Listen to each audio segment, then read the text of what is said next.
What's good, everybody? Welcome to the Every Last Record Album Review Club. I'm your host, Matt. Today we're going to be talking about Demon Days by Gorillaz. I guess we can go around. Everybody introduce yourselves. So my name is Marcus, also known as Marcus Had a Dream. You can find me on IG and anything, right? I also take photos under Black Cyclops, everything. But yeah, I'm here to provide my own perspective. I am a therapist in training, so I try to bring that perspective to a lot of the music that I listen to.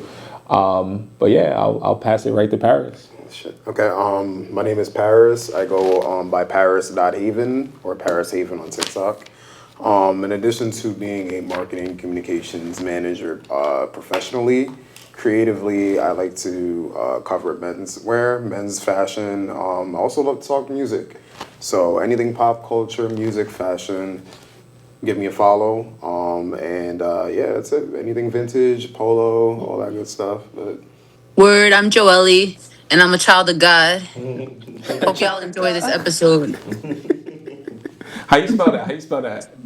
Yeah, it's child of God. Got Facts. With an O. Go ahead, Adam. Oh, what's up? My name is Adam, or Flo, whatever one y'all prefer. I love everything music related in terms of the creation process, talking about it like we doing today, listening to it. Uh, yeah, and I'm definitely excited to hear what we got going for this one. I'm Harley, also known as Dr. Checo. Yeah. I feel like some people are meant to create art. I feel like I'm meant to enjoy it. So I think that's kind of my place in this world. I love music and art. I would just love to take in creation and just hang out with my friends. So Love that. Facts. Most wholesome intro. And I'm Matt, also Zeus. You can find me as Zeus.Wilson on Instagram. I am an artist. I'm a graphic designer. I design clothes and I love clothes. And I also formerly used to produce music a lot. I'm getting back into it. But just like everybody here, I love music. Big part of my life, big part of all our lives. And that's how we kind of all came together. And today we come together to talk about Demon Days by Gorillaz. So real quick to go over some quick learning goals we have. Our overall purpose is to have a larger conversation about music and its purpose in society. So we're here to talk about the albums, talk about what role music has to the culture in general, and just like bounce off each other in terms of our opinions and our critiques. We use our critical thinking to evaluate and analyze music. So we're open, no judgment, and we respect each other's opinions because we're all boys and girls here. And lastly, establish a community. There's a lot of amazing music discourse out there, and we just want to be a part of it. And so, with that being said, today we're going to talk about Demon Days. First, I'm going to get into some context. So, Demon Days by Gorillaz was released in May 11, 2005. Now, the funny thing about Gorillaz is that there's a lot of background context to them. They're a band that's made up of real-life people and virtual characters. The real-life people are Damon Albarn, the singer, formerly of the band Blur, which is a big UK rock band that was really active in the 1990s, and Jamie Hewlett, the actual artist behind the characters that are part of the virtual Gorillaz band. So Jamie Hewlett used to have a comic book called Tank Girl that was really popular in the 90s. And long story short, Damon Albarn and Jamie Hewlett met. They shared an apartment together, and they just kind of came up with this idea watching MTV in the late 1990s. And that's how the band kind of formed. Demon Days is the sophomore follow-up of their self-titled debut album, which y'all may know had the hit single Clint Eastwood on it, which is definitely a banger. And this particular album was considered like their big breakout success story. Due to it being such a weird concept of just having like 4 virtual characters, of which are 2D, who's the vocalist, Noodle, who is a Japanese girl who's the guitarist and backup vocalist, Russell, who's the drummer of the band, and then Murdoch, who's kind of like the front man / bass player. The virtual concept is, again, a lot really ahead of its time in the early 2000s. and when they dropped their first album, it wasn't that successful. Outside of the main single, but they did this as a follow up to kind of like make it like kind of prove it that has more staying power, and this was like their massive debut album, which had the hit single "Feel Good Inc." on it. So real quick with some fun facts, it was produced by Danger Mouse primarily. Danger Mouse at this time, very funny, was actually blackballed from the music industry. This is due to him creating the infamous Grey album, which is a mashup album of the Black Album by Jay-Z and the Beatles music. Great album, by the way. You guys should check it out. But because it was circulating, there was a lot of like copyright and, this is like proto-internet culture. He kind of got blackballed from the industry. So it was kind of taboo to work with him. He lost out on a lot of opportunities. And granted, now he's a legendary producer that's, behind Gnarls Barkley and a bunch of massive hits. At the time, it was kind of taboo. But he got tapped on the shoulder by the Gorillaz to help, put together this album. And that contributes to his very unique and eclectic sound. So with that being said, before we go into any more details, I want to start off with an icebreaker and kind of just get us ready for the conversation. So for some context for this icebreaker, the reason why I chose it is because this album is very focused on a greater purpose, a greater cause in terms of like humanity, the environment, violence, pollution, etc. So my icebreaker is for everybody. What's a cause that means the most to you? This is a big question, and I really like that. I want to make it as open as possible. Yeah, no, I just feel like it feels so aligned with this album. I think a cause that I'm really passionate about, like, I can name a specific thing, but like, you guys know I'm a student. I'm studying, like, I have a associate degree in ethnic and race studies from BMCC. I'm studying now at Brown, and I'm studying history, Latin American and Caribbean studies, Africana studies. And like, obviously, I think like, thinking about narratives of people who have been historically silenced, like Black and brown people across the diaspora, like those are all causes that I would say I'm really passionate about, highlighting those stories, keeping those things alive. But if I could really answer like in a way that feels so Gorillaz as fuck, like the real cause that I'm passionate about, dog, like it's like honestly everybody being able to access vulnerability, compassion, and self-love. And I feel like by being able to access that in myself and showing up in that way, like I feel like I help other people access that too. And like that's just showing up in goodness and in humanity. And like that's something that I feel like everybody can participate in. Like not everybody wants to participate in history or Latin American and Caribbean studies, but everybody can participate in goodness, compassion, vulnerability, and love. So that's my cause. I'll chime in and just talk a little bit like about just compassion in general, right? Like, again, I've become a little bit like radical black a little bit just because of the program that I work for, which is rooted out of social justice. But like the biggest thing for me is really like you mentioned it before is compassion, right? Like we all live in New York, right, with a ton of different people. And one of the things that's always concerning to me is that people have prejudices, right? Right, like based off of how somebody looks, based off of like how people carry themselves, right? Like, and specifically, like if we're talking about New York, like I'm very big on working with people, like not working with people, but I'm very big on I cannot unsee people who are unhoused, right? Like I did a mission trip like for Philly, and like for me to be in that space. And to talk to people who are unhoused, like you realize that like people are really just people with their own experiences, right? And so to cast people out or to oppress or marginalize, right, based off of how somebody looks, based off of how somebody like appears, right? Like I think that's just like completely wrong. So I think just from that perspective, right, like my biggest thing is like compassion and love, and that's obviously outside of like black shit, to be honest. I guess I'll chime That's in. so real. I'll chime in. I think there's like two specifically that I'll get into. I'll try to break down as much as I can. The first one has a lot to do with the current state of the world, which is, unfortunately the economy is really bad due to this certain administration that is going on. I'm not going to go deep and dive into that. Depends on who you talk to, whether the economy is bad. Talk about it. Talk about it. For marginalized folks out there, I know a lot of people close to me, unfortunately, do not have jobs. And they can't make a living and can't pay their rent, and it's just crazy how much sometimes these things happen. Just you're not prepared for it.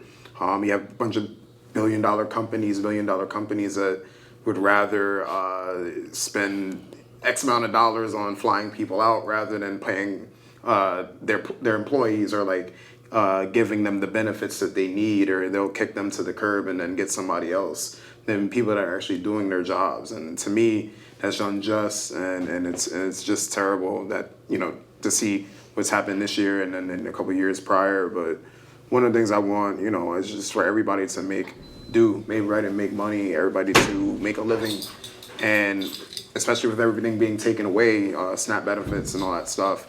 Like it's horrible to see. It's heartbreaking, especially during the holiday season, especially during how the way the weather is today. Like my heart goes out to all those people that are suffering, don't have anything. So really, that's one of my causes. But something on a smaller scale to me is just community, community building. I feel like a lot of people our age, due to COVID and maybe other things, have lost the art of like getting together. Some people are fortunate to have families that they're able to do that, but then a lot of people don't, unfortunately. And I think people kind of take that for granted, and it's harder to get people to just come together, because I feel like everybody feels like they're inconvenienced or this or that, and it's just like, you never know when you're not going to be able to have those times anymore. You're not able to have those like people around you. So I always say just show up for people. You never know who's lonely. You never know who's going through something. You just reaching out, or you just like spending time with that person can do a lot. I would probably have to say anything that's really looking out for people who are experiencing, like, who living in lower income circumstances. Um, it's just something that I've seen up close, and know what that how that can affect people. And it's not easy, especially like we in New York City, one of the most expensive places in the world. One of the richest cities in the Exactly. nation. And it's also one of the richest cities. Exactly. And you have some people who are barely hanging on by a thread, especially with what's going on, like even everything down to the supermarket, to the corner store, to wherever. Like the prices are just crazy everywhere, and rent going up crazy all the time. And it's just like, just to name a few things, not to get political or nothing, but it's just like there's people who feel like are not considered in a lot of decisions. And it's whack to see them go through those things. So I feel like those who are trying to contribute to that cause, that means a lot to me. I'm gonna follow that up. Uh, I feel like lately I've been very honed in on my own craft and in my world. I'm a physical therapist, just for the podcast thing. Um, I've been locked in on just perfecting what I do and improving what I do. And so the main thing that I've been passionate about, these last couple of years is bringing as much healing as I can to people. So I know I can't change the world, but I can change one person at a time and change a life, you know.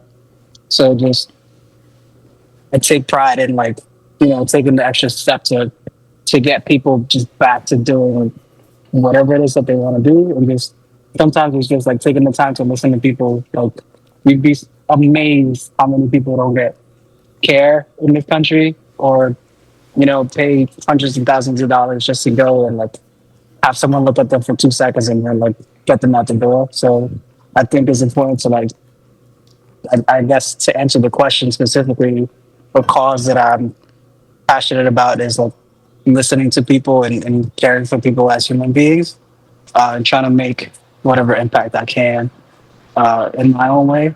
I'm not gonna take down the government or defund the police or whatever. Damn. I wish I could, but Burn lately your it's been block. more of a it's been more of a in that lens for me. So I mean, I've done activism work in the past, but this is currently the bubble that I'm in.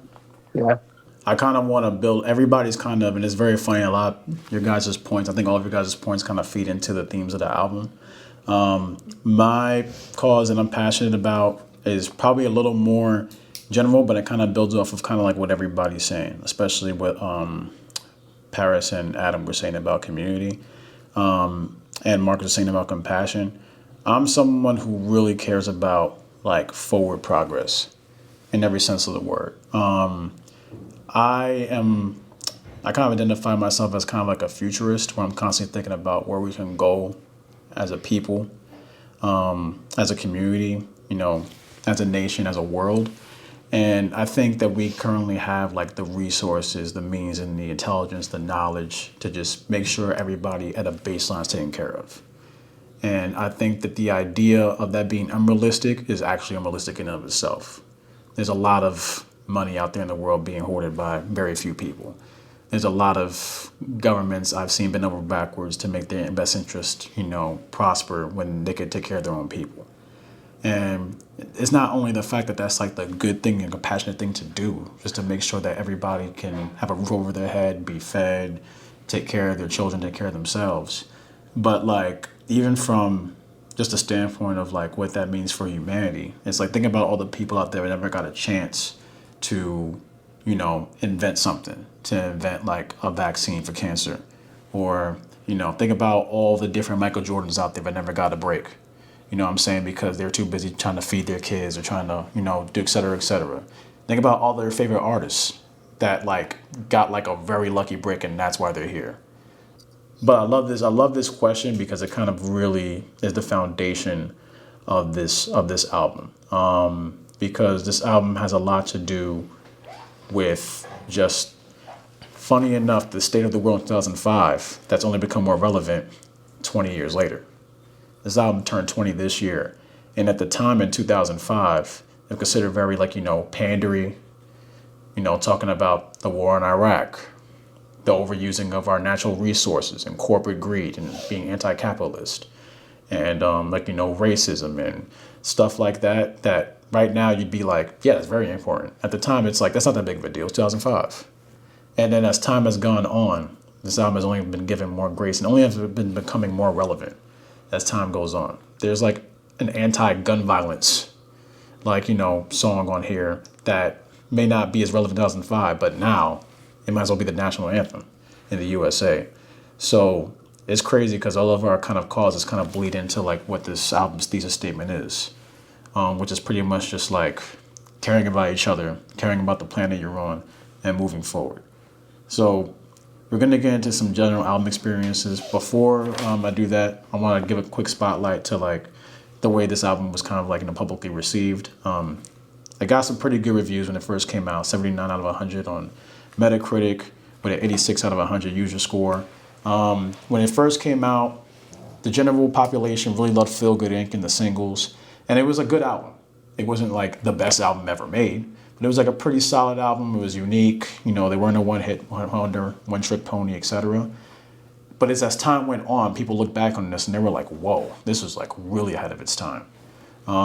Even now, there's not really many albums that sound like this. And I'd be hard-pressed for you to think of a genre that this album falls under, because it really isn't one. It's kind of like a pop, rock, hip-hop, trip-hop, jazz, gospel fusion under the guise of like a virtual band. I think that's very fascinating. And so now, With a lot of hints of cyberpunk too. yeah, a lot of cyberpunk, a lot of like dystopian sound. There's a freaking what's the Army of Darkness movies with Ash Williams, the guy with the chainsaw hand? What is that movie? What is that movie series called? Dawn of the Dead or Day of the Dead? Something like that. Dawn of the Dead. Yeah, Dawn of the, yeah. There's like a sample of that on the intro song, and that's what that is. It's like very creative. But as time went on, it's been a lot more greatly appreciated. Now it's considered like, one of the greatest albums of the entire 21st century. Or like Rolling Stones, Pitchfork, and all those big lists, very important. And artists like Kali Uchis, A$AP Rocky, Trippie Redd, a bunch of artists, tribute their success to this album's artistic expression. With that being said, I want to get to some general album experiences. So if you guys want to get into your first impressions, and first impressions, keep in mind, how this emotionally affected you.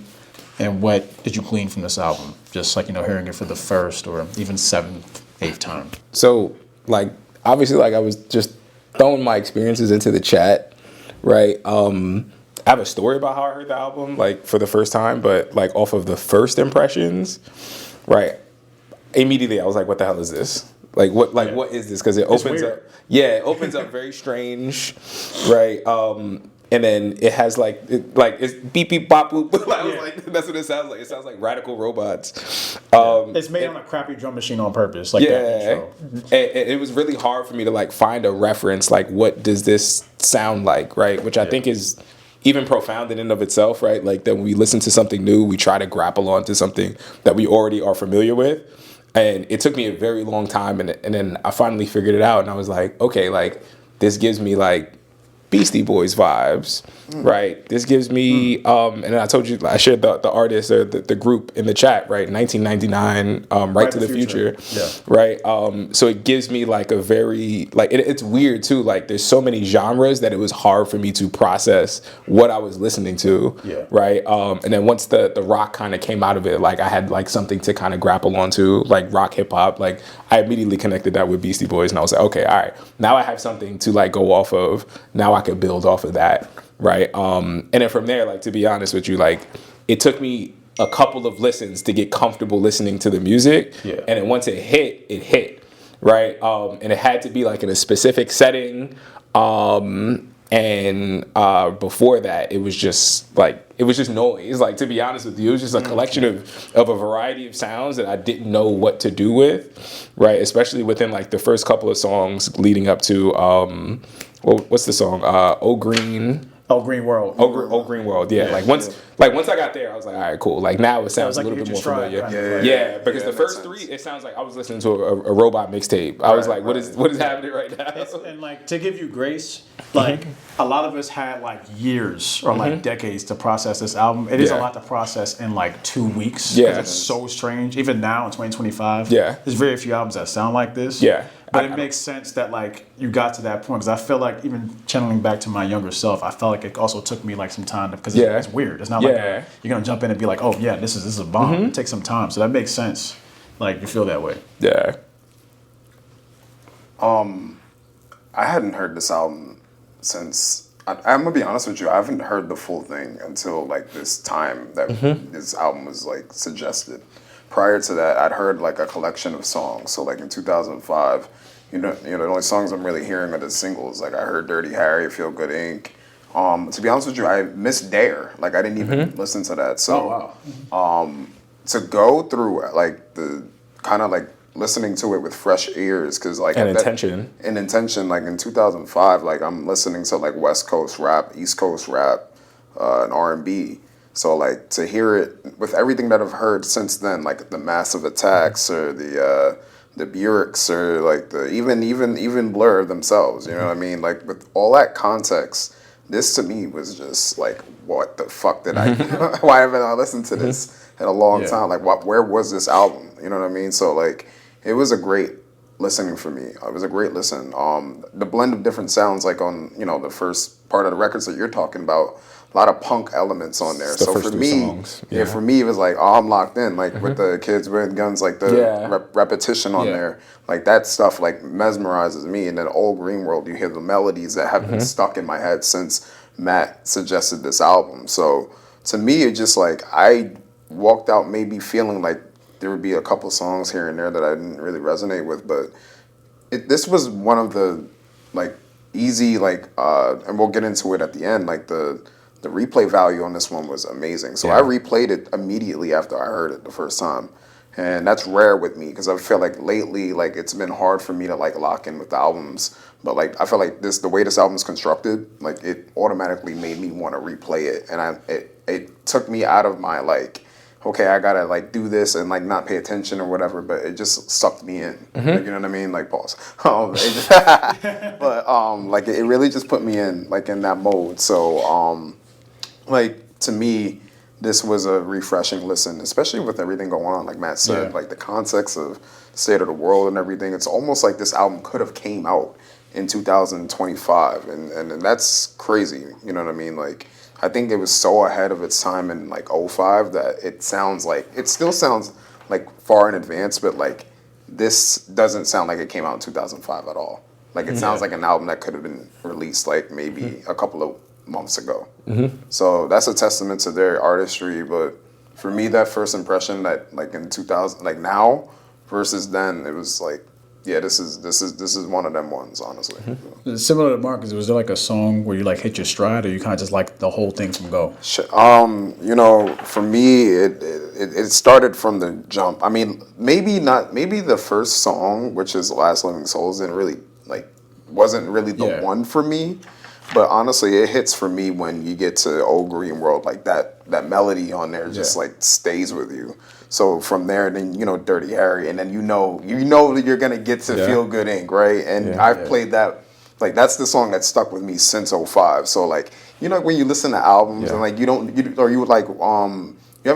to the album but you know the hit song and you play it all the time. You know the single. It's like you're hyped for it. Like you're anticipating. That's the climax of it. That's why I was saying like every album kind of has like a climax. Like every good album has a climax or like a thesis statement. And I think Feel Good Inc. is like the pillar of like you building up to this song. This is like the focus point. Exactly. And to be honest with you, I didn't hear it with the context of Dirty Harry being the transition track. So like you download this on LimeWire. You're like, why does just abruptly start like this? But like now it just makes sense. And that's why I like listening to albums that have the songs that I really love or like the hit records. And then you hear the whole thing and it's like, yo, this is a different experience now. So for me to hear leading up to Feel Good Inc., but then, you know, there's tons of other songs we'll get into. But yes, I want to say that Old Green World was that for me.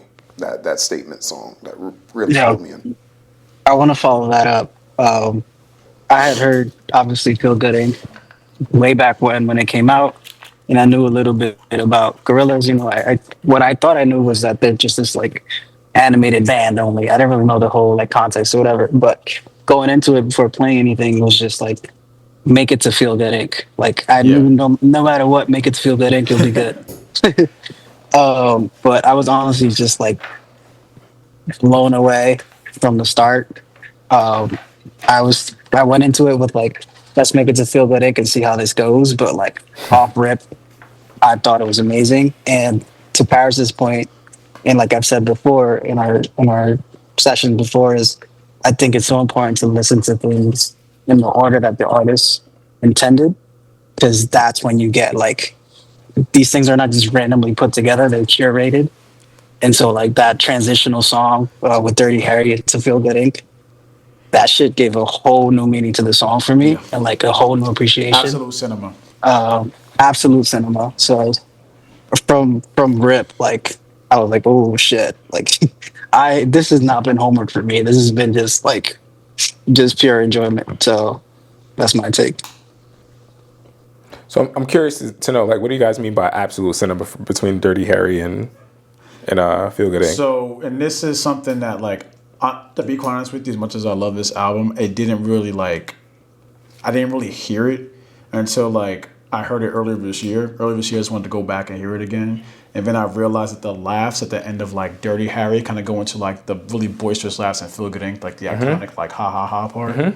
And like I was like, oh wow, that's like a very smooth. Because I didn't really pinpoint when Dirty Harry ended, and that was my first time locking in and hearing that. those two. And I was like, wow, that's. And then like also this year, I kind of found out that it's the same with El Mañana, because El Mañana, video wise, and I'm gonna get into songs later on, is a follow up of Feel Good Inc. It's meant to be like a 3-track like run. And so it's like I started to really pay attention to like what Hardy said, like the sequence and the curation. Okay, it's that's what very intentionally. I'll get into it like a little bit later. It's very intentionally like built out a certain way to make you feel certain things at certain points in the album. It's like a movie almost, and then like that's like sequencing is. I appreciated it more as I got older, but that's like that makes sense.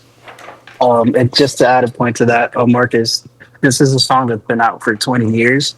And like Paris said, we probably like got it off LimeWire way back when. So we've been hearing this for forever. Like I can pretty much like sing it like bar for bar at this point.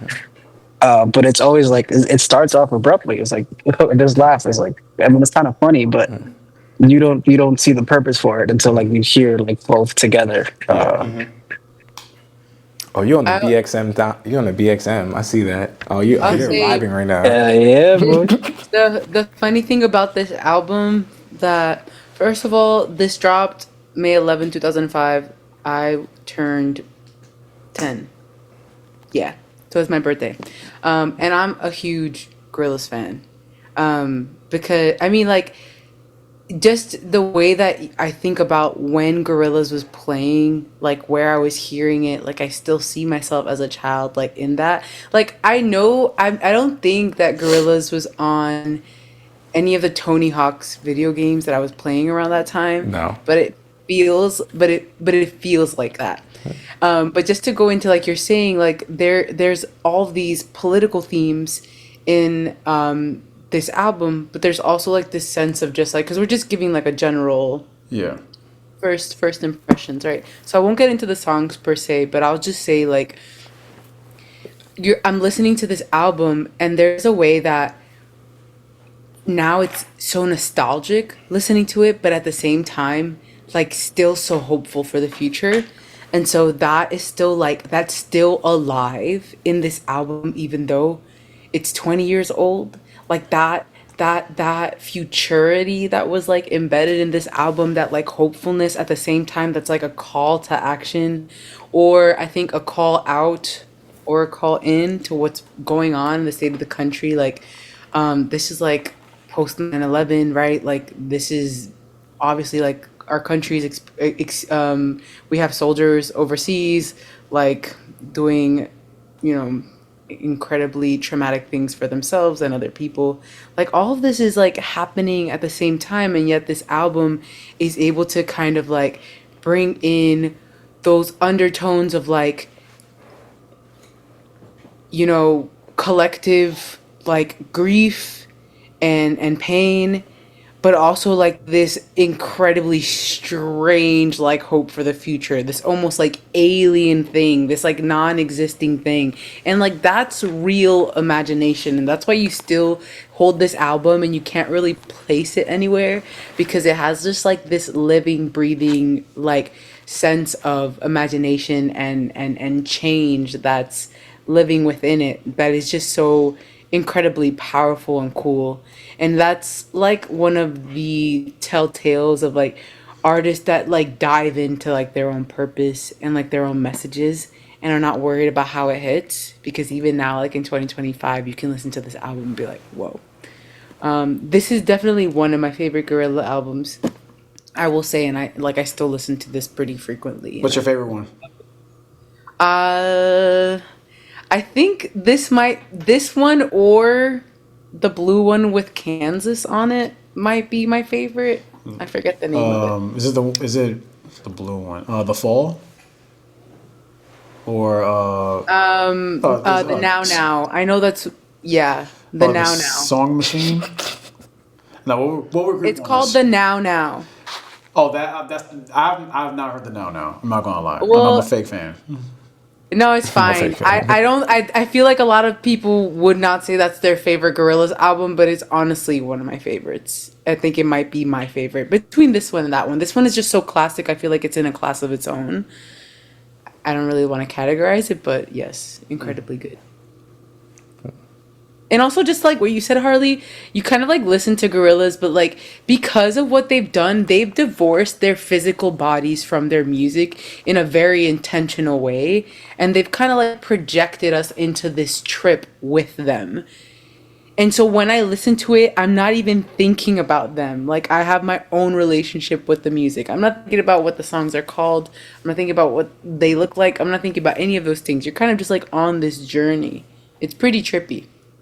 Yeah, like it's very funny. I have people tell me, even like Noel was asking me. He was like, "This wait, like, isn't there like a rapper in the band?" I'm like, "Nah, it really is just like one dude." But like I know people. Even when I was younger, I thought it was like 5, 6 people. I thought they were like Wait, rappers. is it only one person? But Yes, it's isn't it Damon. four of them? No, so in the virtual band, it's 4 members. It's Murdoch, 2D, Noodle, and Russell. But behind the actual music itself, it's just one guy, Damon Albarn. He's like doing all the instruments himself and like producing it himself. So none of those other members are actually putting in any.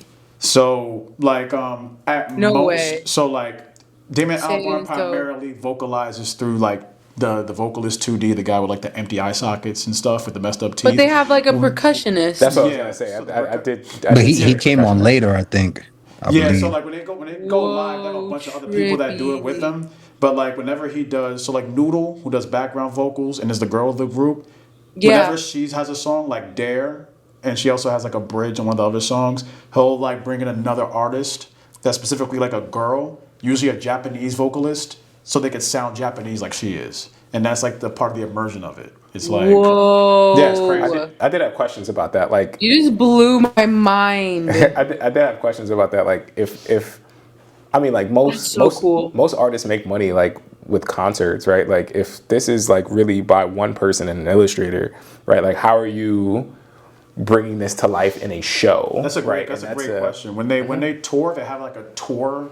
They kind of switch up their tour band a little bit. Okay. But usually it's like Damon Albarn on vocals, and they'll do like a bunch of really crazy visual like effects that kind of like would imagine. immerse you like in it. But they have like a separate group of like 8 people because there's a lot of instruments. There's like, it's not just like a typical band construction, but that's kind of how they do it. I was watching a Demon that's Days cool. show that was at Apollo Theater that was recorded, and it was kind of like they had like the effects Visual. on the screen. They had like 2D singing when Damon Albarn was singing. So you have to get really creative about it. That's pretty cool. But, That's like, pretty cool. It's really cool. I always wanted to go to a Gorillaz concert, but like, I wonder what that would look like But- now. yeah, I mean, like, just even coming back to this sense of like surrender so that your imagination can go, like this journey, alien imagine, like that is so insanely like it's like a practicing what you preach kind of vibe. That's Yeah. kind of sick. there's a lot of. I have a lot of like mind blowing facts about this album that we'll get into when we talk Oh, about I'm so specific songs. excited. Why this route to, how can I say this, to share your music, right? Like, why this specific route? Like, why come up with a virtual band, right? Because like I think before then, like this has never been heard of. This is Yeah. probably the first virtual band that I've ever heard of. No, they right? were Why, kinda like why, a- why distribute your music that way? They were kind of like, it was kind of like a joke that him and Jimmy Hewitt, who's the artist behind this, kind of like had on like a couch. Because funny enough, they couldn't really stand each other when they first met. But they ended up living together. And it was kind of like watching MTV, like, we could do that if you made like some cartoon characters and singing or something like that. That's like a joke. Like when you Yeah. thought some, and then they just like ended up doing it because Damon Albarn was already an established musician before Gorillaz formed. So like, you know, they did Clint Eastwood.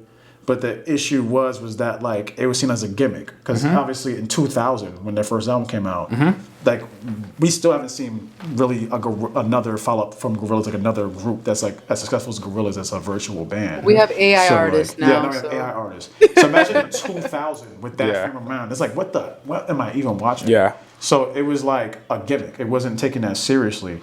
This album, funny enough, was like we're gonna prove that we could like do this, and like.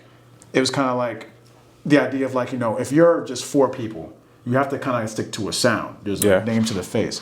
With Gorillaz like this, you could be anything you want. You could bring in anybody to bring in any kind of effect. You could bring Yeah, in there's a any lot more rapper. fluidity. Yeah, You I don't feel have to you on stick that to one. a genre. You don't have Yeah. to like imagine if this album was just 4 guys. Yeah. It'll be like, it wouldn't hit the same as it being like a virtual world that you created. And as you're talking, like I'm thinking, like this is one of the reasons why, like as a writer, right? Not somebody that necessarily creates music, but as a writer, right? They have so much more, like material to work with because Yeah. it doesn't have to come from you personally, Exactly. right? When you're, I don't want to say hiding, but like when you're behind the scenes, you have a lot more creative freedom to really do whatever you want. So that makes 100% sense. Yeah, like Okay. imagine a song like "Feel Good Egg" being made by like a human being or something like that. You can see their face. It's like like why is there Yeah. rapping and laughing on an acoustic bridge song? But if it's a virtual band, it makes sense because there's no sense to be made. Yeah. They're Yeah. cartoons. They do whatever they want.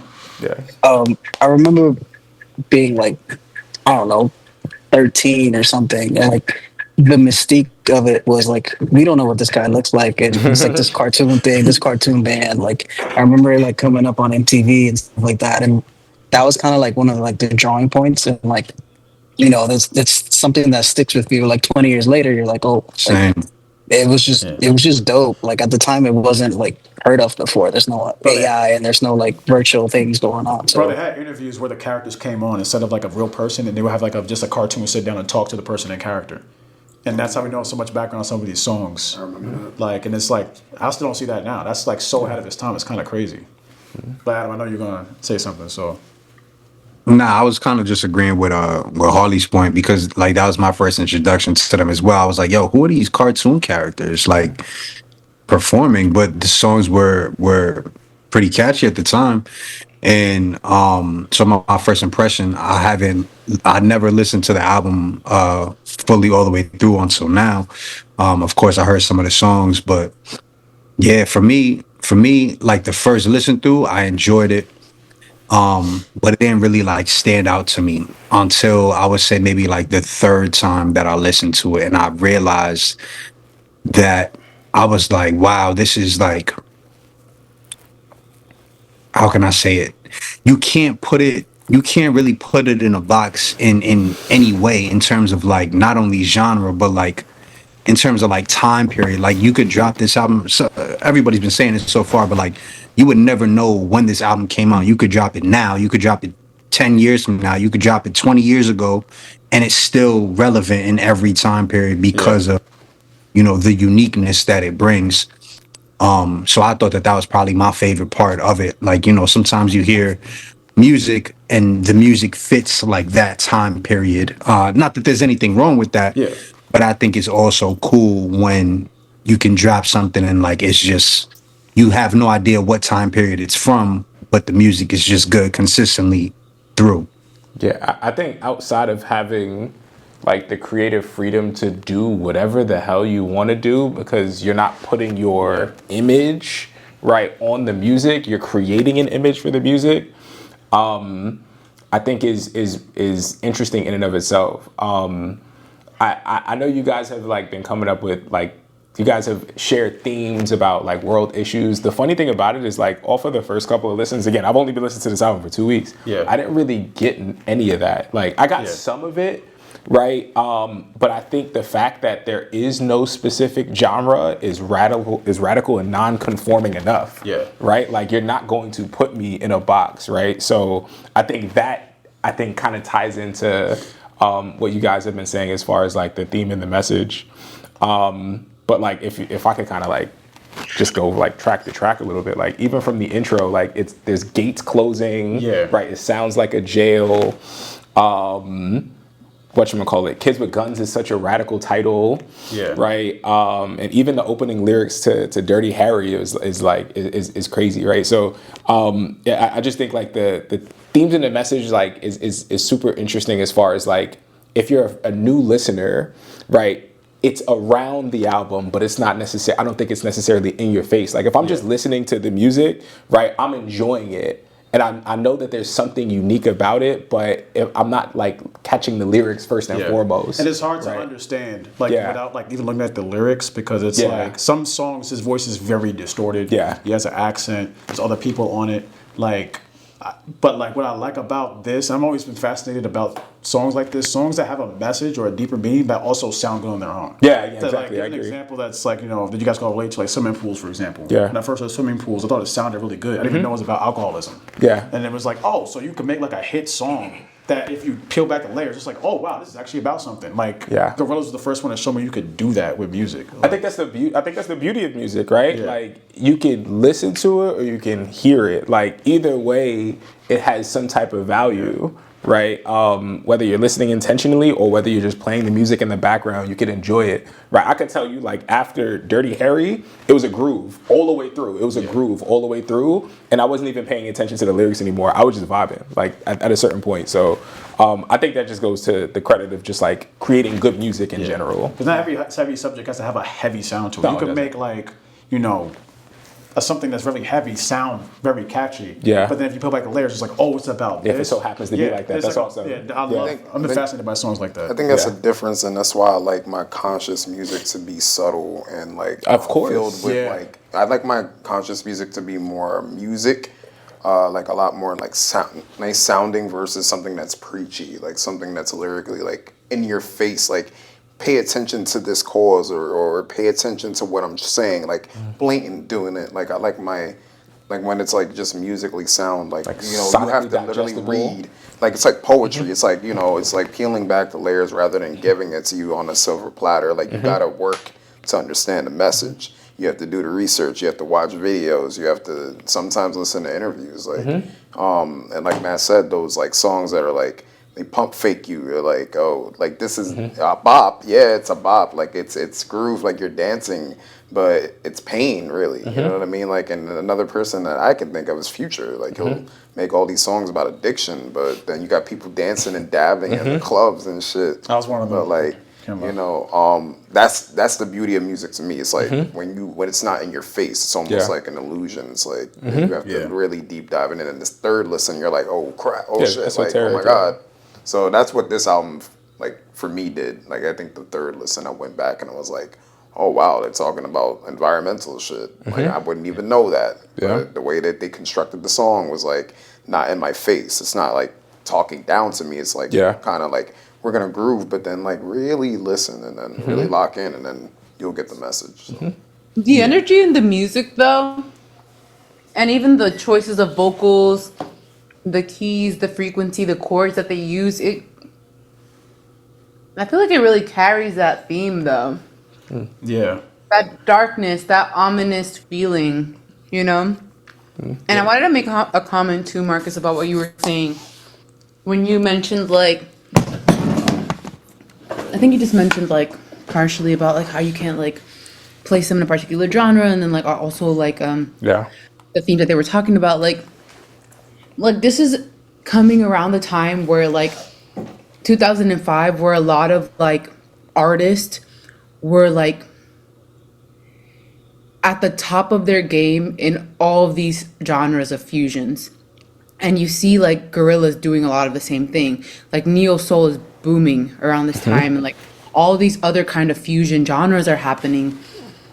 And the artists, I mean, like, that's something that's really difficult to do, especially with genres that are, like, really popular in and of themselves. When you start, like, so it's feeling like Gorillaz is, like, all, like, coming off of that high. You know what I'm saying? Like, they're riding that wave too. And so I feel like a lot of really incredible Black and brown artists, like, created the space for Gorillaz to be able to be what Gorillaz is. And I think that's really important too, because not only was that on a sonic level, like music, but it was also in a very political way too. Like, this is a lot of the same themes that was already coming up in, like, a lot of music by Black and brown artists. I mean, obviously, I'm speaking more from an American context because most of the music that I was listening to at the time was in an American context. But I just feel like that was happening not in a vacuum, but in the context of history and what was going on in the world, and that's pretty impressive. Also because I feel like Gorillaz hit really hard here in the U.S. and they're like, he's British. I was about to and- say, like, I don't think that has been mentioned yet. Yeah. Yeah, But that he's it British. wasn't people. A lot I of people think even know they they were have. British. I think you guys have mentioned that he's British for sure. But I mean, I just feel like I love to connect it to, like, what was happening, right? Like, yes, it's incredible music and it's really good, but it also was, while it might have an innovative sound, it is coming through a path that was created for an album like this to be able to be created and be received and, like, have a space in discography and music and charts and etc. One thing I want to bring up before we move on is you bring up a good point about that time period. I think a lot of artists were kind of afraid to talk. Like a lot of, like, around that time, like it was kind of like taboo to, like, really go against anything, considering like what happened on September 11th specifically. Like a lot of bands and a lot of artists were getting blackballed for even trying to mention anything politically. And I think people like the Gorillaz, but then a year before that, you get Green Day, and they did American Idiot, which they kind of remind me of each other because they kind of have the same talking points. So I think at that time too, it was brave of him to, like, come up with this album and, like, talk about these things, because at that time it was really hard to do that. Like everything was super patriotic, or like everything was super patriot. Like you have to show love to the country, all that. Like you can't really criticize anything. unless you wanted to be blackballed. But I feel like these were the guys, and a couple other people that we named were the people that kind of knocked that wall down. And now everybody, I think they, like toward the end of the 2000s, I think everybody was just fed up enough that we're gonna actually talk about this stuff. But even like Black Eyed Peas was making Black Eyed yeah. Early Peas was Black Eyed making Peas, music that was extremely political, right? Yeah. Like in the context, and this is happening also around the time of like one of the craziest mass deportations Facts, in America. facts. Like crazy protesting for labor rights. Like obviously like war overseas, 9/11, like Hurricane Katrina, like Yes. same year, like all these incredibly like heavy things, right? Because time is not linear, instead it's cyclical, and like all of it is energetic, and we come right back to it. So I just feel like there were a lot of artists that were doing it, I feel. And I think that it's always especially black and brown artists. Well, one thing I to talk about, like, because in terms of my impressions, I'm gonna do a quick like when I first heard it and like as an adult. But like I love first, by the way, I love this conversation, by the way. But this is not any kind of like frame reference I had at 10 years old when I first heard this. Like I was just like for y'all that heard this, yeah. But like, can y'all imagine like for y'all that blown away by this at like 30 years old, like how it would feel for a 10-year-old to hear something like this? I was like, yo, what on earth? Like I'm pretty sure it was kind of like impacted me at like a really like developmental level in terms of like the way I think about things and the creativity I have and stuff. Like I kind of like really owe a lot to this album having such a big impression on me at such a young age as an artist, because like I didn't even know you could talk about this kind of stuff. Like this is my first exposure to a lot of this stuff as an adult. As I got more into music history and research, I'm like, oh, there was like pockets of people talking about more important issues in the environment throughout. But like for the longest, I was just like, yo, this is like one of a kind, and a lot of ways it still is. But like hearing it with fresh ears as like an adult, it's just that like, as a lot of y'all mentioned, it sounds like it could come out right now and still be as like politically relevant. Like, cause like a lot of these issues have not changed. Some of them have even gotten worse. Like kids with guns, like only more relevant as time went on. Songs like in Dirty Harry, which is a lot about like like children picking up guns. It's like an extension of kids with guns. Feel Good Inc. Like for all my anti-capitalists out there, like this is like the anthem. Like even the first verse is just like kind of warning the masses about like the dangers of just like conforming to entertainment and like conforming to good music and ignoring the stuff above you. Quick question: did you watch the full video at the Apollo? Yeah. I'm curious to see like what the energy is like at a concert, at a show. Right, It's like very, like- are people receiving that energy? Like, I'm very curious to know if that's the live reaction or people just vibing. People were like vibing. People kind of went crazy when they heard "Feel Good Inc." and like Clint Eastwood and like the hits. But it's kind of like people were like in a trance because it's like the music is almost like it sounds so much good, happening. but it's I so would much imagine there's so much happening, and it's so like it just like takes your mind to a certain place that it's like, oh my god, I'm like transported. I'm not even in my body right now. It's Yeah. like ultimate escapism. Plus the visuals must be fucking crazy. Even the music on that. videos. If y'all saw the music videos, it even like Yeah. adds so much. Like I can't think about this album. I'm thinking about the Feel Good Inc. music video, which is like very iconic. And so like this would at this point be like my 80th impression, but like even though I suggested this album, going through it again and like doing the research on what some of the songs even mean, which we're gonna get into next when we talk about like tracks. It just kind of like was like, yo, so I was hearing a song this whole time that's about like anti-establishmentism that I just didn't know, like Feel Good Inc. I didn't know how deep the rabbit hole went on some of these songs. Some of these songs have just a repeating refrain and nothing else, but it's like so layered, and it's a rabbit hole that I feel like 10 years from now I'll be discovering new things about it. But yet it still sounds good. It's not like a chore or homework to like dig through this album. It's like, this song sounds good. What is it about? Oh my God. I mean, how much is that? And I always like have a issue with this, right? Like, how much of it is like the artist intending, and how much is it like people just adding on meaning to the song as time is going You on? think it's like the English professor? Yeah. Like the English professor talking about No, I Shakespeare? love that. Which That's a valid question. That's a Yeah. very, very valid question. I mean, it doesn't take away from the artistry. Yeah. It's just like, all right, bro, like let's relax. Like it's like we're just adding on meaning to Yeah. this, right? Which is fine, but Yeah, how much of it is it reaching? How much is it from the artist? yeah. Like, I would say this, like, there's certain artists you kind of give grace to based on their lyricism. Of course. And some, like, you'll be like, that's kind of like a reach. Yeah. Like, there's some, like, great writers. Like, even when we were talking about, like, you know, the prize episode, like Hosier, for example. Or, like, you know, a few other artists where it's like, I can give you benefit of the give it doubt Kendrick, because yeah. you, like, like Kendrick. Like, Yeah. you go so deep. Rap Frank Ocean. Frank Ocean could say, like, a very simple thing, but you know it's so layered because of how he writes. Other people, it might just be a happy accident. Yeah. Or something like that. One thing is that, like, they have, and I never owned a physical, like, copy of this, unfortunately, because I was, like, too young to really afford it. But, like, you know, there's a lot in the linear notes of the album. There were, like, visuals accompanying every single song that showed, like, how deep they were really thinking about this. And then They is one person.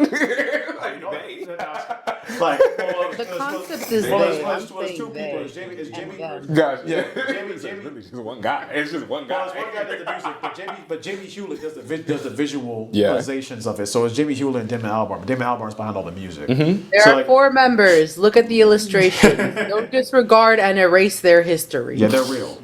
But like, you know, like when I think about how deep it goes when you come together, especially like a comic artist and a musician, that's a crazy combination of like talent to come together and come up with like some lyrics. Yeah. And I could tell that this was like a really thought out album. So when I go in and hear some of the extra, like, you know, background context and lore, I'm like, I can give you that. One thing that was really cool was that, which I found out researching this album, is that this entire album was a universe written by Noodle, the girl on the album, the girl that also sings Dare. Yeah. And there's a reason why that song is in that particular point, which I'll get into when we talk about tracks. But like, there's a lot of meaning to this album that's like, guess you Wait, just gotta do the I have a research. question. Noodle, the illustration, wrote it. I'm trying to think. I'm like, are we in the imaginary or in the real? Who wrote it? Yeah, so in terms of that's why I say in universe, because you know it's like 4 members. Correct. The girl, yeah. So the girl kind of like wrote the album in universe. Yeah, so like this is like her thoughts, and 2D's pretty much just singing it, and she gets her that's big so moment sick. to like hold it down on Dare. That's like her moment of like, this is my track. So that's what I'm saying. It's like the layers when you hear like the, you know, the behind the scenes stuff. It's like, oh crap. Dog, And- that's so fire. Which is incredible because since we talked about first impressions and when I'm really going to tracks, I feel like the tracks is like a really good discussion to bounce off of like our background context. It was going there anyway. Yeah, Just to let you know, it was going there anyway. I want to talk about some standout tracks, but I also have like notes on all the tracks. So as y'all like tell me about your like, you know, top 3 tracks, you can even say like top 4, but like, you know, 3 or 4 like your top tracks that like mean the most to you.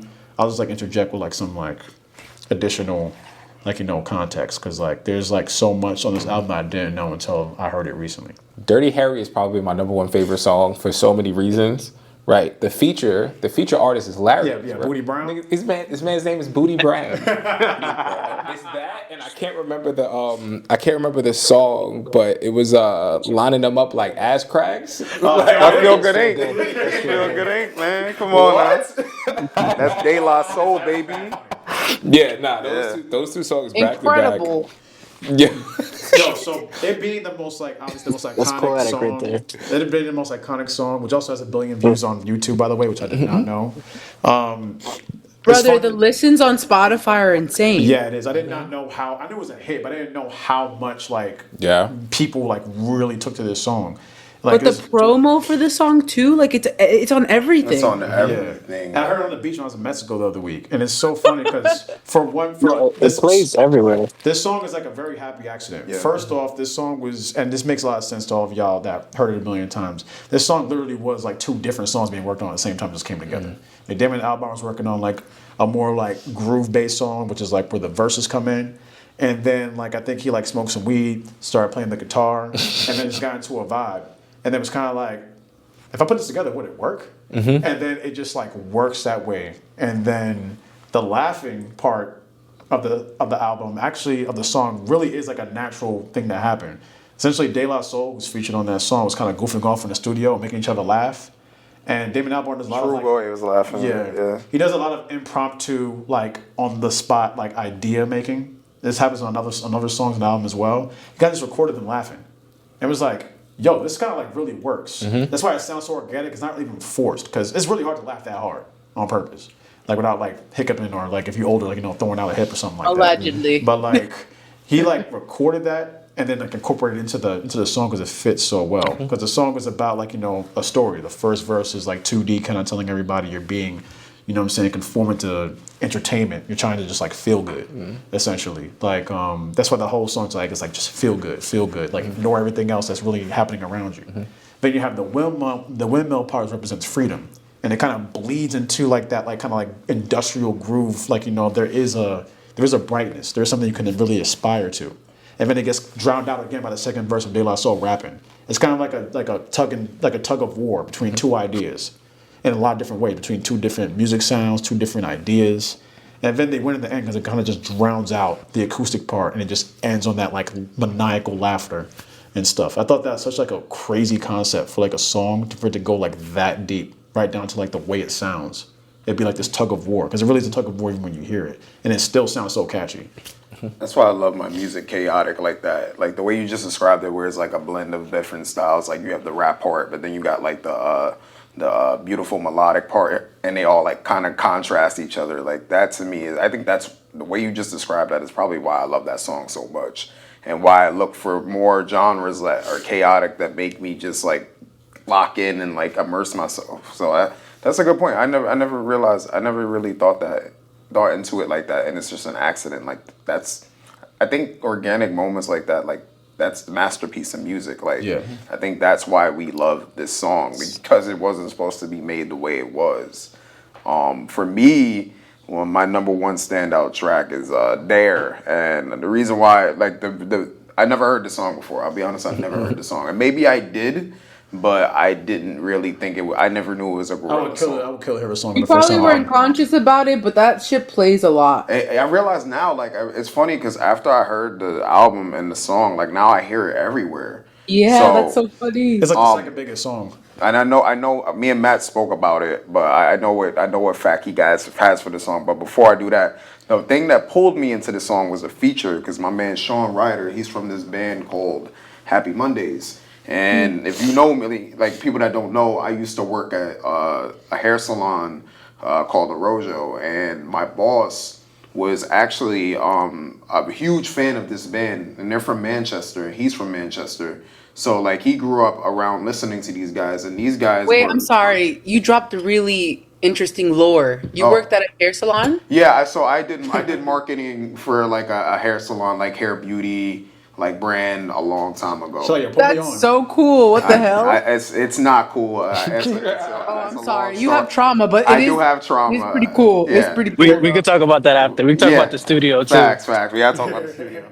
But just to give you guys like this, my former boss, like he was a rave DJ. So Happy Mondays was actually like the late '80s, like makes sense. Yeah, Hacienda, like the second summer of love. So these guys were partying, and they were like they were kind of like the influencers of the baggy jeans era back then. Because like back then, when you're in raves, you have to wear like loud clothes and like baggy clothes to kind of like make sure you're not sweating or whatever. But these guys used to like, he used to be a huge fan of them. He used to play at this club all the time. So Sean Ryder, unfortunately, he was a hardcore like H addict, like on heroin a lot. And I think toward this time period, I think he was like in bad shape too. Because if you see the video, like you see with his big head in there, and then like you can see how like out of shape he is. That's really sad. Yeah, it's pretty sad. He's a great rock, like one of the great like low key rockers from back in the day. One of the pioneers of like rave music, dance music, and all that stuff.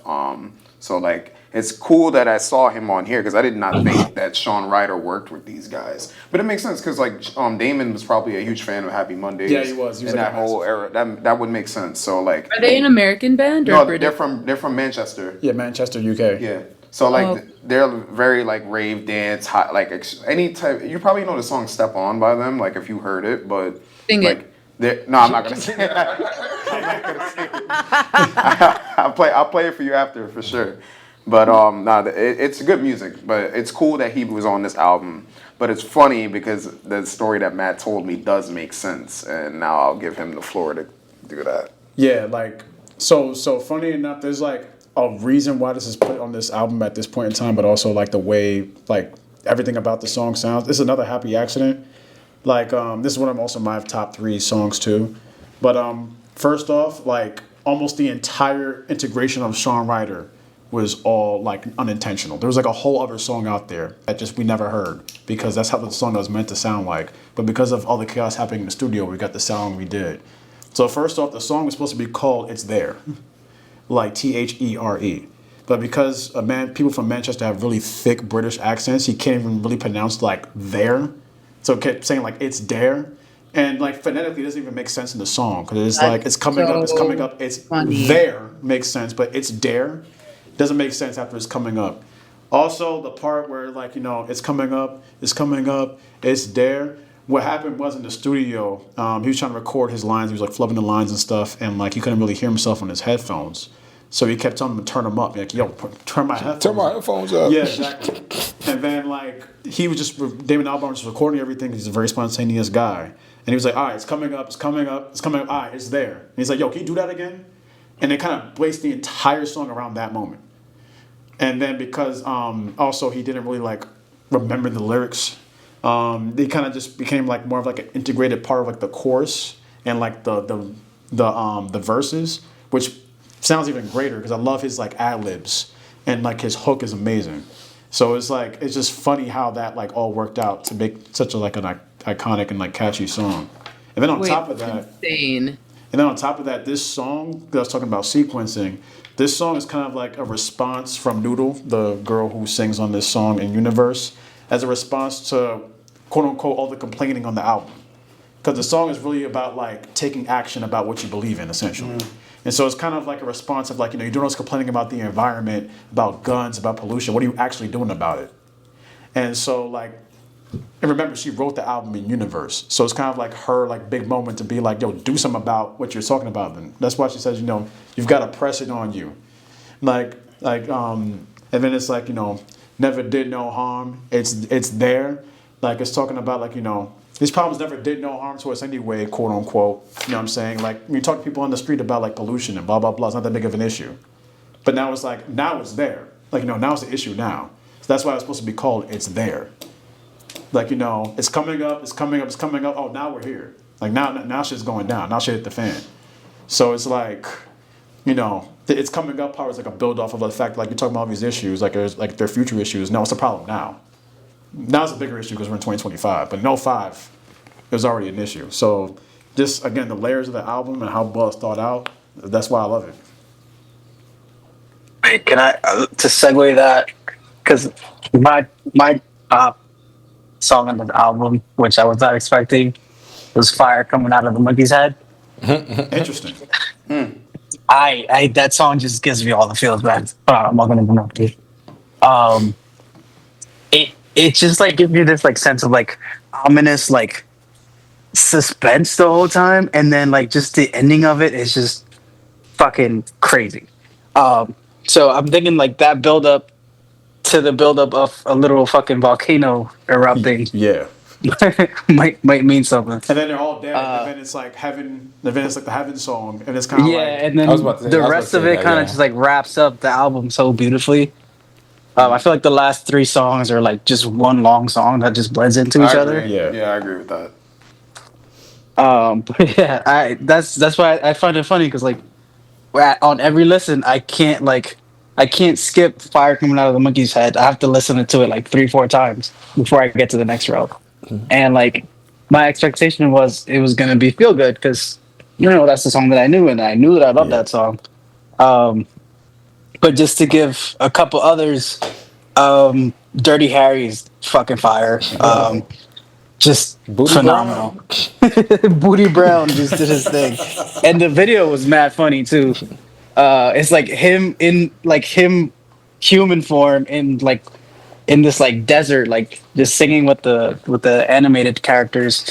It was pretty cool. And then November Has Come. I think this song just came at the perfect like Oh my God. just absolute time cinema. of year. Like we were literally in November and like just we did MF Doom earlier this year and like just You hearing guys him know come who back MF and this Doom shit is? is just fucking huh? You guys know who MF Doom is? You Who guys doesn't know know who he who is? Doom is? That's my glorious king. We know who he is. Who is that? I don't. I thought you guys didn't know who he was. He's I a was about to talk he- about him. singer. Yeah, it's motherfucker Doom. Oh, you're right. There you go. Yeah. On everything, I thought that was his name when I was a kid. You spell it like Lowercase. Like you spell it all caps. No, You yeah, spell you the name. spell all Yeah. caps and you say the man No, name. I thought low. you was joking. Yo, but yo, funny thing you say about Dirty Harry, I saw a YouTube comment that really messed up the whole video for me. Great video. But somebody's like, yo, can you, because in the video, for those who didn't see it, it's essentially 2D in a desert with a bunch of children who are the ones singing on the chorus. And he's like playing them a song while they're waiting for help because he was out a flare. And now the military is coming to save them from the desert. And Vance, the YouTube comment said, can you imagine somebody just coming out and start rapping at you and the kids while you're looking for like water and shelter? This happens in the video. Booty Brown comes out and starts rapping to them. And it's like, yo, bro, like I'm like Booty dying, bro. Brown. It's like, bro, I'm dying in the desert, man. Can you please help me? Stop rapping. But it's funny about that song because like it's an anti-gun song. That's why the kids are singing about like, you know, I need a gun to keep myself among. Yeah, I got that in there. And I don't want to because all I want to do is dance, essentially. man. Like, you know, I'm a dancer. I love enjoying myself, but now I have to keep a gun on me because, you know, people wilding. And I actually Gotta love, keep that thing on. I love Booty Brown's first, like, every time I say the song and say his name. Like, when he opens up with, like, I got that act right unless you, in case you act quite difficult, bars. Yeah. But he's also rapping from the standpoint of, like, a Iraqi soldier that's also, like, forced to be in, like, a war that doesn't end for him. Because you say the war's over, blah, blah, blah, but it's not over for him. You got to carry the PTSD and all that stuff like that. So it's kind of like he's rapping from that standpoint to the kids. So again, it's just kind of fire how every single little part of the features and the songs and the sounds are all like purposely put there. Yo, real question. Has anybody heard any other Booty Brown song? No, I was gonna say, like, doesn't all jokes exist. aside, like this. I gotta tap in. Is he? He's You part know, of the you know who Pharcyde. I thought he was? I thought he was Danny Brown. At He first. sounds like Danny Brown. He I sounds a thought lot like it Danny was Brown. Danny His style Brown. is like Every him. time I hear that song, I'm thinking it's Danny Brown, but it's this guy. It's another yeah. Brown. He don't got a Oh, single shit. album. He don't got no album. He just got He features. just that's his one he's like his he's one on Tame track. Impala. He's on Tame Impala's album. Which one? Really? Which one is a great question. He's looks- also it looks part of the weird. he's part of the rap group Pharcyde, which was like a lot bigger in the 90s. Wow. Yeah. Yeah, so like he doesn't have like a super long, expansive solo career. I don't believe, but like I thought that was Danny Brown too. Yeah, I thought that. I love. It's funny thing is I love Pharcyde, but I don't know any of the members' names like that. Me And either. you can take my hip hop card away, I guess. So, no. Besides Booty Brown. No. It looks like he was in a band.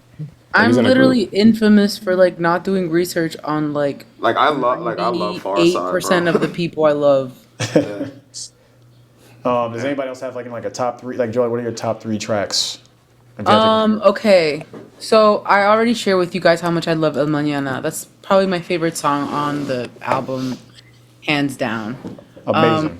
Feel Good, it's a great song, but like it becomes something else. It's a different entity because of its playability and Yeah. recall. But besides that, I feel like Last Living Souls, I love that. I love that little breakdown. Like it's so British. I had It's that so in there. bloke of him to have done that. I love that. It's such a You vibe. call him a bloke? Yeah. Very blokey of him to have done that. And Don't Get Lost in Heaven, like such a beautiful fucking song. Like obviously there's no skips on this album. You already know what my rating is. Like this is a great album. And I think Dare, it's funny that Dare is a song that's stuck in your head. That's exactly the song on the album that will get stuck in your head. Like Yeah. I feel like it's just It's a whole disco song on like a rock hop yeah, hip hop there's song. so much. album. All the different voices, like it's just such a vibe. It's coming up. It's coming up. And then just the yelling of it's there. Like it's so good. How cunt is That's that? what It's you there. do, baby. But like I'm now telling I you, have all listen to this- Happy Mondays. You get more of that because they're brothers. There's two brothers on it. You should send some I'm stuff gonna in send the you chat. their Like, album. like 'cause yeah, that's the send one that vibe. you like. That's literally their vibe. Like they incorporate all that stuff, like jazz, dance, and the same type of shit. So I really love that. Yeah. It's so fun. It's so funky. And I think El Mañana, like, I feel like El Mañana is the track that I feel like captures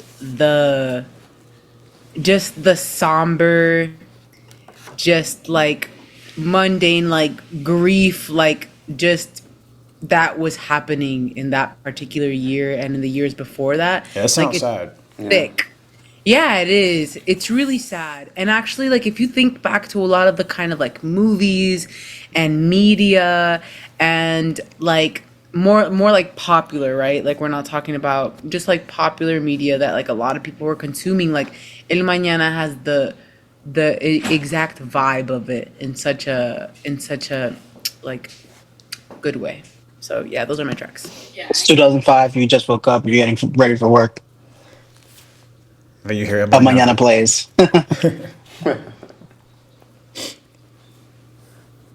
Sorry, what Right. did you say? Is it my turn? Yeah.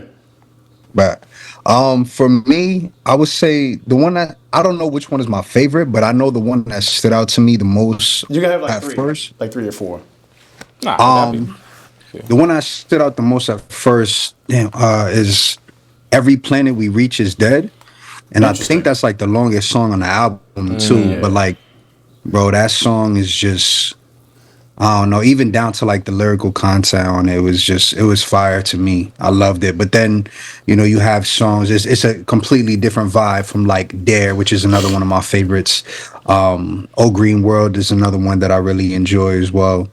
Um, yeah, I don't know which one will be my favorite, but those three definitely stood out. I mean the whole album is it really has some good stuff on there, but I would say, yeah. I might go. I think right now, it might change from day to day. Who knows? But I would say right now, Every Planet We Reach is that might be my favorite joint right now. Yo, very interesting. Oh, Green World kind of like grew on me. I liked it. It wasn't like my thing like that till like this recent listen, and then like I realized like obviously it's about like the planet and about like pollution and stuff like that. But I didn't realize that's why his voice is so distorted because it's kind of like you're like the planet. You could barely hear him because there's so much pollution, audio pollution over his voice. You can't even hear what he's kind of professing to you. So it's kind of like taking like you into the immersion of like the song a little bit and stuff. And I thought that was just like so cool. Again, like it's like, yo, how deep does it go? Like the songs sound good, but it's like almost every little piece of it. Wow. Almost every little piece of it is like so well thought out. It's kind of like very cinematic. Like that's what I love about it. But yeah, Old Green World definitely grew on me. Wow. In terms of my personal standout tracks, it's like pretty much what y'all mentioned. I don't have any interesting, crazy like this is mine like left field standout track. It's pretty much like Feel Good Inc. I love Dare a lot, and like November Has Come. Those have always been like my three favorite like anchor songs. Even though I love every song on this album, November Has Come. Obviously, I'm a massive MF Doom fan, and this song, funny enough, took on like a whole new meaning after like he passed away, R.I.P. Because like when he passed away October 31st, and like November Has Come was kind of like the marching like tune to like honor MF Doom because like November has come because October 31st he passed away. Like that's just so crazy like how that kind of like worked out. And even like the meaning of like November in this context is very interesting in terms of like the also I was born in November so like that was like my thing. But I like the fact that November is kind of meant to be like Wait, sorry, you just dropped that bomb. Like I'd never thought about it like that. Like it's he crazy, died the right? 31st and then November. Yeah, that's crazy. Like my eyes just That's filled up with tears. Yeah, Like, oh my I remember god, that is that was a thing. Yeah. Yeah, I remember like you were holding on to that this whole time, bro. yeah, this whole time. That was like my like you've just devastated me. like Okay. I remember like hearing November Has Come and I was like, oh my god, bro, this is one of my favorite songs and like the time I was like that's so it's like life's a story. That's why. That's so crazy. That's why I think that was the initial like me listening to it when I was an adult, like because people were saying that because I heard that song, but I didn't listen to the rest of the album. Like I meant to, but then immediately after hearing that song, I just wanted to hear Doom's discography again. Yeah. But yeah, I did come back to that song because of people saying that. Yeah, for overall So I forgot until you just mentioned it now. yeah, like Yes. being immortalized into a song. I mean it's like one of his best verses he ever put together too. It's an incredible verse. Like it's like a standout point in the album, especially because like I like the fact that November's creatively used as an allegory for like penultimate. Because the album's a lot about like it's almost the end. Times are we're getting to a dangerous point in time. To think about that as being like November, like that almost the end of the year, like November has come. You know what I'm saying? Like we're almost at the end. You know what I'm saying? Bro, like I'm gonna cry. Are like- you joking right now? yeah, that's so. I'm like, yo, like how do you think about like What you're cooking. I don't actually know if it's intentional. There's a lot of shit in this album that's like not actually intentional, and I feel like the fandom has really given it solid ground. yeah, the Doom Because thing you've especially. dropped so much lore today that I'm just like, wait, that shit wasn't intentional. Yeah, that's why. Fascinating. That's why there's like November has come, it's gone away. Like now November's already over and stuff, and then it just fits into that whole like Yeah, about yeah. times ending and stuff. I just that song always like fascinated me. And then again, when Doom passed away, it was kind of like it took on a whole new meaning to me personally. Like, so that's like why it's like in my top three tracks. So those are like my three. Feel Good Inc. Incredible. November Has Come and Dare. But I loved hearing all y'all standout tracks, especially like Fire Coming Out of the Monkey's Head, and Every Planet Reaches Dead. I haven't heard people usually say those, but that's really cool. But now I want to kind of get into like our final thoughts about like how we kind of rate this album. It seems everybody kind of views this very highly, which really appreciate that. This has been like one of my favorite conversations I've ever had about music. But I want to get into like what y'all guys' final thoughts are in terms of, and we'll do this like what would you say the replay value is? Is it something that you think you'll revisit a lot? Maybe here and there, or not at all? And then what would you give it 1 out of 10 if you had to put a number to it? I have it as like medium to high. I think more interestingly enough, I want to hear more music like this. Yeah. Right. Like I was looking at some of the features on some of their later projects, and like for you to have Vince Staples on there, for you to have like some other artists like that I know on the project, and for me to not know like their music is interesting, but like even their sound, right? Like that's how again I made the association with 1999 Right to the Future. Like I want to go back and listen to that whole project, and I want to listen to like, all right, where are they getting these influences from, and just kind of do like a whole deep dive of just like that specific sound, right? So I would put it at like medium to high, just because I'm a hip hop head first and foremost, right? Yeah. So like the fact that it's infused in a way that I've never heard of it before, I'm now interested in that pocket of hip hop fusion now. Like the rabbit hole, essentially. Yes, yeah. Well, good luck, buddy. You're only gonna find folks coming after them with the sound. Fair. I mean, that's still It's that's very, still impressive. it's very inspirational. But there's not that many. Like, I don't think that there's that many, right, that came after them. There's a lot of Gorillaz people that like were inspired by them that you wouldn't think so. Like A$AP Rocky, you wouldn't think like, oh yeah, Gorillaz, or like Kali Uchis, or like what I'm saying, people like that.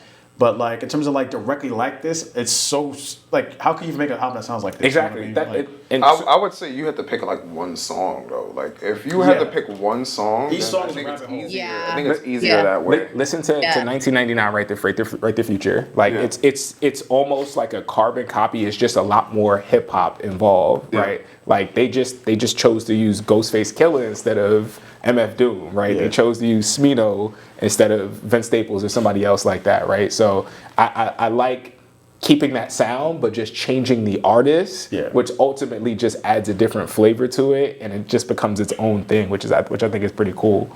And you said like rating, right? Yeah. I give it a solid 8 out of 10. Solid 8 out of 10. It's one of the most surprising projects that we've covered, that I've thoroughly enjoyed, that I've never listened to that specific type of music before. But yeah. Sounds good, man. I could go next easy. It's a 10 out of 10. I'm holding on to my 10. Who do you think you are? I know. Get a clap track. This is the first 10 I feel like that I've given out, besides for my own choice. And it's I can play this shit all day long and not get tired of it. I can play it on shuffle, play it at the gym, I played it at work, I played it at home, just chilling. You know, you can go deeply into it, or you can just hear it for the surface level. And like sonically, it's just a bop. It has a message. The lore is fucking crazy. And yeah, I good job, Matt. Appreciate it. Thank you guys. Great job writing this album, Matt. Thank Yeah. you guys. I actually play all 4 members behind the scenes. Incredible. The secret's out. You guys got me. Don't tell anybody. I'll give this album an 8 out of 10. I'm just joking. It's a 10 out of 10. I'm just joking. Yes. But I mean, it's obviously it's an incredible album. Rare. Huh? I said that's rare for you to It's rad. 10 out of Rare. 10. It's rare. You've got the breath. Okay, but yeah, 10 out of 10 album. Like, it makes me feel good, and it's also just like a really. It's just a really. It's a. any album that I feel like I have like connected with throughout my childhood that I have good memories with, like I'll definitely give that rating. And I didn't get to share this earlier, but like obviously like being like growing up, if you were like, you know, I feel like a lot of us here maybe have like similar feelings, like being an alternative kid, listening to like genres out of Yeah. the ordinary for like maybe other kids in your neighborhood. I feel like a lot of us grew up in that way, but it was just because music was changing. But as a child, it felt like you were the only one. Yeah. It felt like nobody else got it. And so like listening to these kinds of folks kind of just like help to usher you into a kind of identity, you know. So 10 out of 10. So I'm gonna give it a 9. I'm gonna give it a 9. For me, obviously, like the majority of the album is phenomenal. I have a lot of memories attached to Feel Good Inc. Dare just got a new fan over the last couple of weeks. And of course, like the context of what Matt was explaining on each track drew me even more than I was when I just had no context, period. Like the album always sounded great to me, but now knowing the context and background of the songs, like it definitely put it up there a lot. And I'm gonna be listening to it with that set of ears and that knowledge. So the reason why I only give it a 9 out of 10 is the last part of the album doesn't really do it for me personally. I feel like it's one of those things. Like, I think somebody mentioned it. Also, They like do, Fire Come Out of Monkey's Head. all yeah, those- yeah. They do blend together, and sometimes like it kind of takes me out of the element that Dare had me on. It's kind of, I feel like it's just a hard pivot, but Yeah. I do appreciate them, and I still do think they're good songs. They're just not as memorable to me. But and so in a replay situation, it might be a little bit hard for me to like get through those songs versus the rest of the album, which automatically just like keeps me immersed and keeps me there. But that doesn't take away from the album at all. That's just the reason why I don't have it as a 10. But I still think it's an amazing album and one of the best albums of the of the 21st century easily. For me, I would give it an 8 also. And I feel like as I well, let me follow it up with this. The replay value is high, and I want to listen to it more. Because the few times that I did listen to it, I enjoyed it. But kind of like what Paris said, like as we come together and you kind of like learn to appreciate newer things about it, it might change your view on songs. So I feel like I could, rate it a little higher, maybe 8.5 or something like that. But right now, after the few times that I've listened to it, I would give it an 8. Yeah, really, really, really solid scores, guys, and I appreciate you guys liking this as much as I do. I mean, in terms of replay value, like, I mean, yeah, obviously, I listen to this album probably like once a year. I kind of grew up with it. I find new things about it pretty much every time. And I think if you guys come to it a year from now, it might be a whole different album to you guys, with additional context or just like your music palette evolving. And I owe a lot of my music palette evolving to like be hearing this album at such a young age. And then in terms of rating, I mean, like 10 out of 10, absolutely like incredible, masterful album. I loved it as much as when I first heard it, but I love it even more now knowing what I know. And just I think it's a really important album to music as a whole, and I think it's just like a centerpiece of creativity when it comes to music. So What's the average on that? What's the average on that? So we got 2 8s, 3 10s or something? yeah, Those are 9. I have a 9. yeah, that's Okay. like It's not a 7 people, right? it's like 9.1 or something like that. It has to be. Yeah. Let's see how good your math is. It's a 9.3. Oh. 6 people. Excellent, Matthew. 6? Yeah. Okay. All right. Let me go back. I have to do a lot of like mental calculations at work, so Wait, somebody gave it a 6? It's a 9 point. No. No, it's 6 people. It's a 9.2. 9.2. that was close. There we go. 9.2. Solid. It's way better than the Metacritic score. It's way better than the Oh, critic. It we will done get that. reevaluated now because even like So- Rolling Stone didn't give it like a perfect score. Now it's like they have it in Yeah. the top 20. Yeah. That's the thing Again, with you wouldn't music, get though. it just hearing it in a. What do reviewers have to have time to give it like a week to hear an album and review it? Yeah. You can't hear this in a week and like I mean, process it. we're finding that out right now, right? Like Yeah. to give 2 weeks, like to really have a thorough review for an album is not nearly enough time. Like Yeah. it literally it has to unify with the time, right? And then things just don't hit until until they later. hit. Yeah, that's personally like that's why I like KOD. Like to be if we're gonna be completely honest, like by J Cole, like that's it's just a very timely album. Yeah, there's a lot of albums like that for like me. I think everybody has albums like that. I was telling Paris the other day that like when I first heard Good Kid, Mad City, I hated it. And then like that's one of my favorite albums. You know what I'm saying? There's a lot of like when it's especially when somebody's doing something different, you gotta like give it some time to like simmer for a little bit because this is like a disco, rock, trip hop, jazz, gospel album. You know what I'm saying? That's not something, especially in 2005. You haven't heard something like that. I think it takes a couple years. I think it takes a couple years to like have a really solid review. It wasn't until the 2010s it got reevaluated critically and it was like top 100 albums of the entire 21st century. Because back then it was like really good, solid. 7, 8 out of 10. Now it's like, wow. It's inspired by all those genres, but I am weary when people call it that genre. What genre? Like, it's inspired by hip hop, it's inspired by gospel, it's inspired by all these things, but it's not that. What genre would you even call It's it? world. Like maybe you could say hip hop, but I would never put this in a category of gospel. No, Oh, yeah. no. Oh no, This is no, not I by don't, I any don't, means- I don't Like think so. world. It's world not by any music means like sounds like accurate. Like it is pulling from a lot of different things. I'm not interested in giving it a label per se, but I do hear people constantly categorizing it as like it's hip hop, trip hop, it's like those seem like fine, those categories, but when they name gospel amongst those, I'm like, no. Yeah, it's a This is not reach. by any means a gospel album. This definitely has inspiration from that. Elements. It has elements Yeah. of those things. It's Sure. not that though. And all good music does, right? Because the genealogy of most genres is always coming back to soul, it's always coming back to funk, it's always coming back to jazz.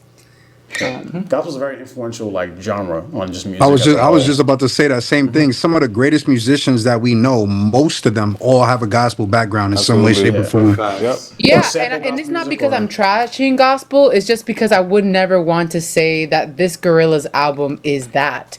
Because No, Yeah. yeah, not it's that. not. It's not a gospel album. yeah. And it's actually out of like the utmost respect for gospel. And Right. also what, the intentionality too of gospel.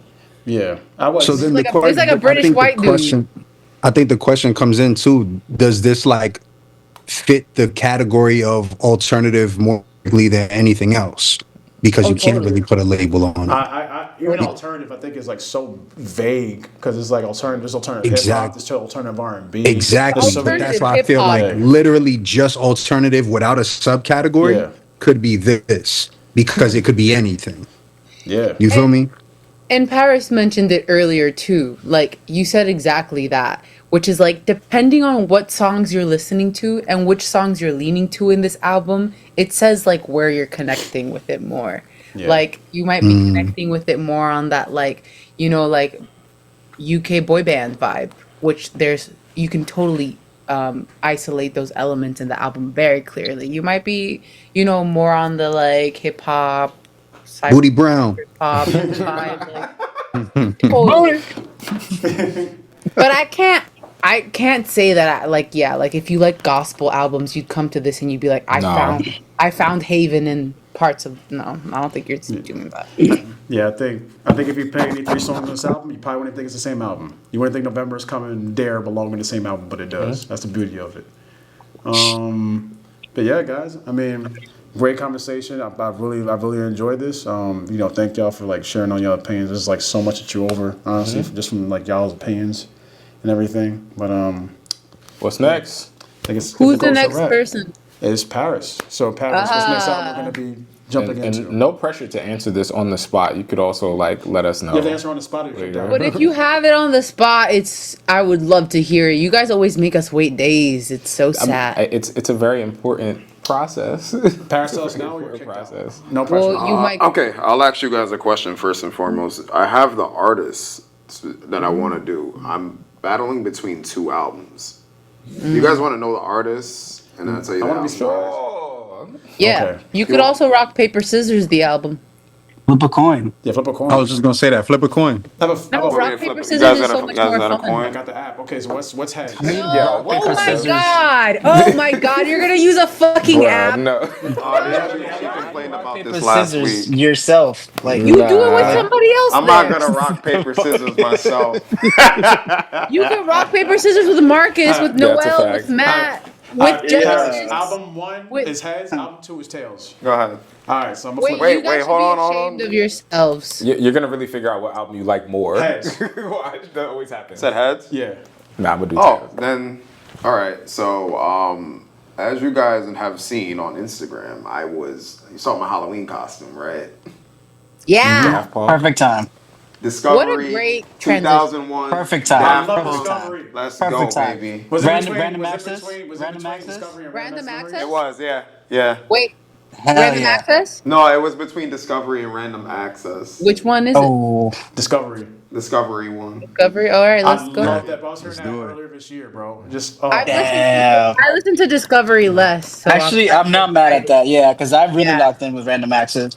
Yeah. See, I was When I gonna was in pick school. Random Access only because, and it goes back to what Matt said, like the nostalgia of it all. Because I feel like we became friends when the album dropped, right? Yeah. So we could have just like spent mad time Oh, talking man. about the memories. But I'm gonna be honest with you. It plays into the role. Like I do want to discuss their discography in my review anyway because it's important. Like, and the good thing about them is that you're not really analyzing any lyrics, right? Like, so this is the type of album that you can just listen to if you're in the gym, if you're literally waking up in the morning making Yeah. breakfast, if you're going to work, you're taking a walk or some shit. So listen to it at any time, whatever you're doing. I was just gonna listen to ask, it. like, And what would you say is like a good like environment or vibe to hear this album? That's the thing, man. I would say be active. I would say be active. You could. I would prefer if you do listen to it while you're doing something that, like, if you're at work, not at work, but like if you're like in the gym, if you're like walking, Jogging. do something. Not Just sitting. do something fun. You could Not sit too, sitting. because there are songs that literally like they will put you in a meditative state. I will say that. But Okay. this is a dance album. This is like just an album that you feel. Like it's not anything that you're retaining. Like it's just like you're feeling the vibe. No You're feeling bars. the energy. Yeah, like this album means a lot to Something me. about us. Oh my god! Another thing I'll tell you guys to listen to it or watch is the music videos because it's a whole thing called Interstellar 555 or Interstellar 45. Listen to it. It's on YouTube. It's basically all the songs on the album have a music video. Listen to it. Just literally type Oh, I in haven't seen them. Interstellar. I actually haven't seen all that. I've only seen the Around the World music video. Yo, I'm telling you that you guys are gonna fuck with this. Because if you guys love anime, like the videos are nothing but anime. And with that, I want to thank you for listening to today's episode. Good night, and remember, don't consume music, let it consume you. Yeah.